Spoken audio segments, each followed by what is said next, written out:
من الخط الأزرق للخط الأصفر، جنوب لبنان عم يتغير. القصة مش قصة إضافة خطوط ولا إطلاق تسميات، القصة قصة بلدات جنوبية صارت تحت السيطرة الإسرائيلية. فشو هو الخط الأصفر؟ هو خط عسكري ميداني أعلن عنه الجيش الإسرائيلي داخل جنوب لبنان، ليكون خط بيفصل بين المناطق اللي دخل عليها وباقي الأراضي اللبنانية. يعني ببساطة مش حدود رسمية، بل إجراء عسكري على الأرض. بيمتد هالخط لحوالي 120 كيلومتر، وبعمق بيوصل تقريباً ل 10 كيلومتر نحو الداخل اللبناني. 10 كيلومتر مش رقم عادي أو بسيط، بل ميدانياً بدل على أنه حوالي 55 بلدة وقرية جنوبية صاروا ضمن هيدي المنطقة، والجانب الإسرائيلي بيمنع السكان من العودة إلها. فشو الأهداف الأساسية للخط الأصفر؟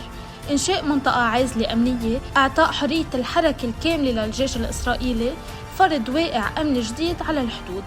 ولكن الأهم إنه هيدا الخط مش معترف فيه دولياً. إذن جنوب لبنان اليوم بين خطين، خط أزرق مراقب دولياً وخط أصفر مفروض ميدانياً. ولكن كتار من الجنوبيين تحديداً بيطرحوا سؤال حقيقي: هل هالخط مؤقت أو بداية لواقع دائم؟